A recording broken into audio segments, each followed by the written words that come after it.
नमस्कार, जय श्री राम।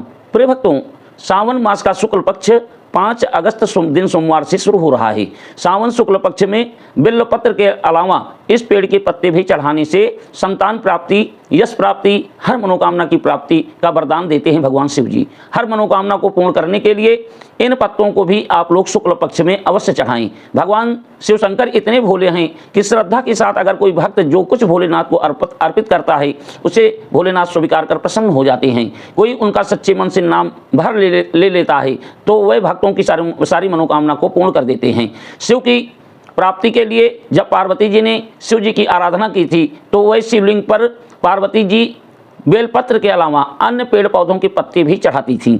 इस समय सावन का महीना चल रहा है और पार्वती जी ने भी सावन के महीने में ही भगवान भोलेनाथ का पूजन किया था। इस पेड़ के पत्ते चढ़ाने से हर मनोकामना भगवान शिव जी अवश्य पूर्ण करते हैं। शिव जी संतान प्राप्ति के लिए भी अच्छा उपाय है। आइए जानते हैं कि कौन कौन से पत्ते शिव जी को चढ़ाने चाहिए, कौन कौन से पत्ते शिव जी को बहुत अधिक प्रिय हैं। नंबर 1, शिव पुराण में आक यानी मंदार के पत्ते और फूल चढ़ाना बहुत शुभ है। सावन में मंदार के पत्ते और पुष्प शंकर जी को चढ़ाना चाहिए। शंकर जी को बहुत ही प्रिय है और इसको चढ़ाने से भक्त की मनोकामना अवश्य पूर्ण होती है। नंबर 2, अगर आपके पास बिल्वपत्र नहीं है तो बांस के पत्ते से भगवान शिव का पूजन आप लोग कर सकते हैं।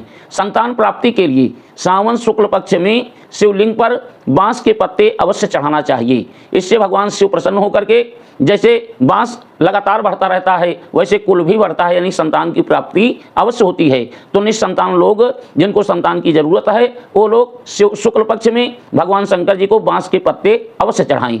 नंबर 3, अगर अपनी लंबी उम्र आप चाहते हैं या आपको शारीरिक रूप से कोई कष्ट है तो शंकर जी को दूर्वा अवश्य चढ़ाएं।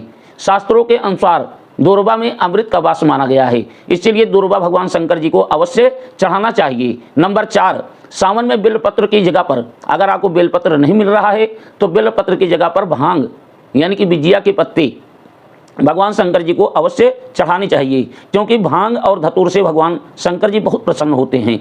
नंबर 5, सावन शुक्ल पक्ष में शिवलिंग पर धतूरा का फल और पत्ते भगवान शिव जी को अवश्य चढ़ाने चाहिए। भगवान भोलेनाथ का बहुत ही प्रिय धतूरा फल है।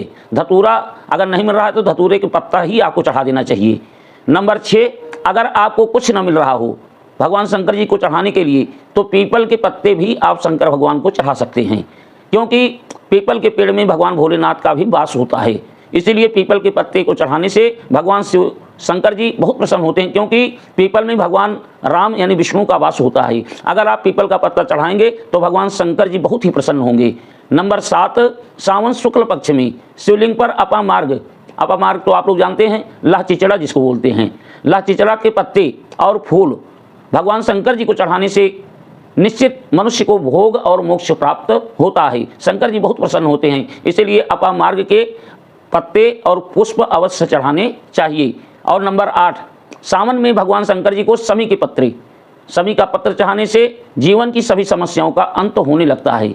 इसलिए सावन शुक्ल पक्ष में समी के पत्ते प्रतिदिन भगवान शंकर जी को चढ़ाना चाहिए। और भगवान शंकर जी के अलावा भगवान गणेश और शनिदेव को भी समी पत्र चढ़ाए जाते हैं। इसलिए प्रतिदिन अगर आपको स्वप्न बहुत ज़्यादा स्वप्न दिखाई दे रहा है तो आप निश्चित लगातार भगवान शंकर जी को समी पत्र चढ़ाइए।